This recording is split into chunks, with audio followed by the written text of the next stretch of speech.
Olen Heikki Ajosenpää. Tämä on Kallelan luomutila Maskussa, Lounais-Suomessa. Mä oon itse ollut tässä viljelijänä vuodesta 2004 ja tämä tila on ollut luomussa vuodesta 1995, eli aika pitkän pätkän luomuhistoriaa.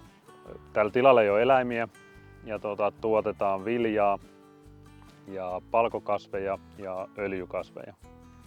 Sato myydään myllyille, leipäviljaksi teollisuuteen ja sitten menee rehuksi luomukotieläintiloille, sikaloille ja kanaloille. Ja rypsiä menee sitten lypsykarjatiloille rehukäyttöön kanssa.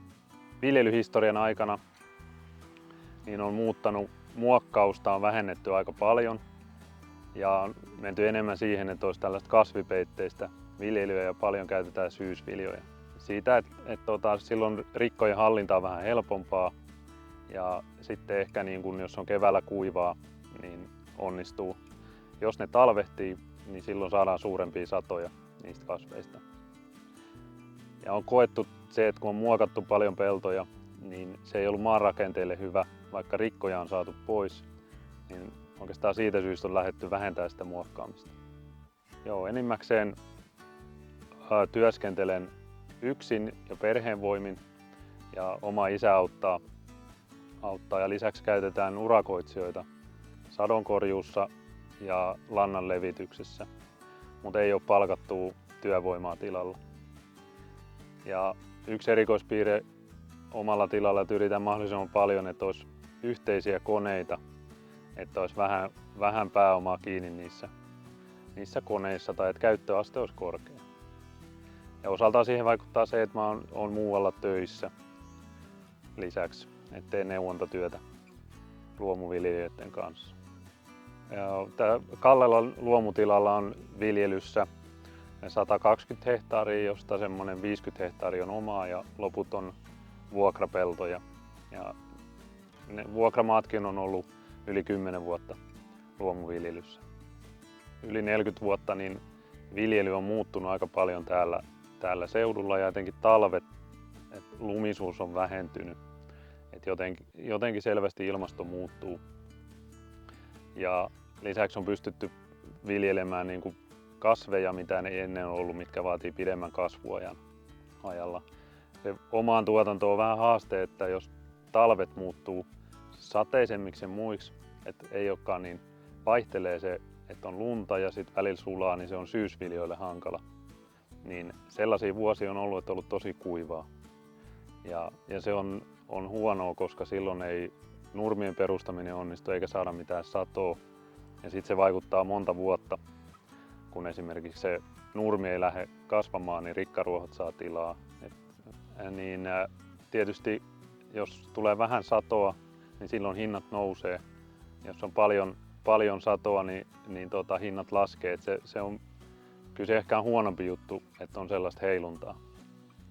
Ja oikeastaan siitä tulee kuluja enemmän, että joutuu tekemään ylimääräistä työtä. Enemmän joutuu perustamaan nurmea uudestaan, täydennyskylvöjä ja rikkojen hallinnan takia muokkaa enemmän. Jokaiselle luomuviljelijälle se maan hyvä rakenne on tärkeä ja se kasvinvuorotus ja on niitä nurmia.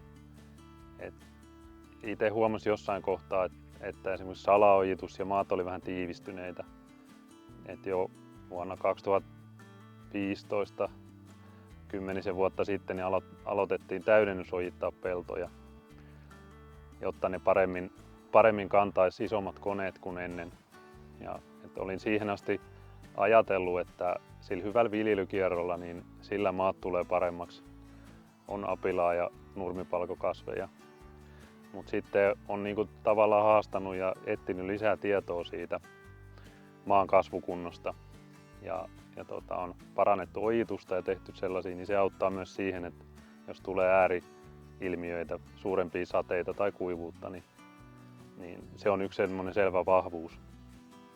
Et mä oon tehnyt niitä en ehkä niinku ilmastonmuutoksen takia, mutta sen takia, että ne mun satokasvit kasvaisi paremmin.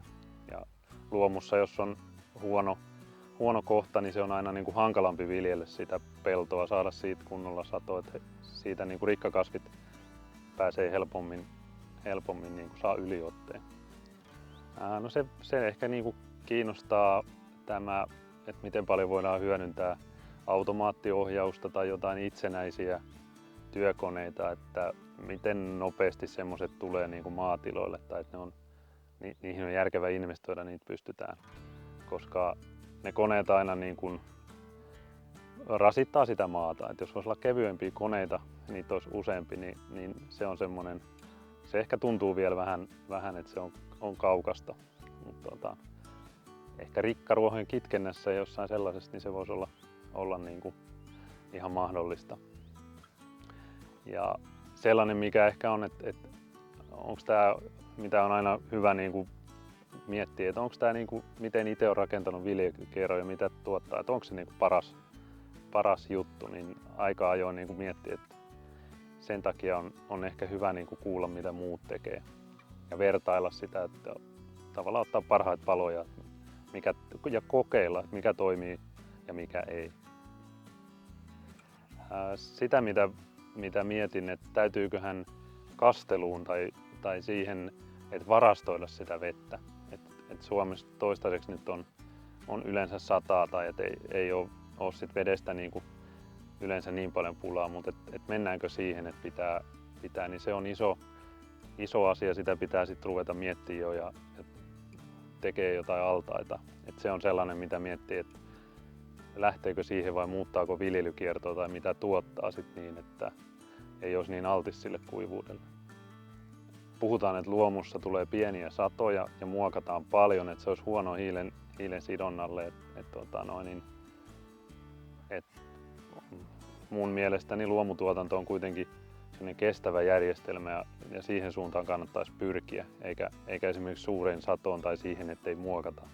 Ja sitten käytetään kasvinsuojeluaineita niin kuin paljon. Niin, että se asetelma, niin mua kiinnostaa se, että sitä niin kuin avattaisiin ja kerrottaisiin niitä luomun hyviä puolia.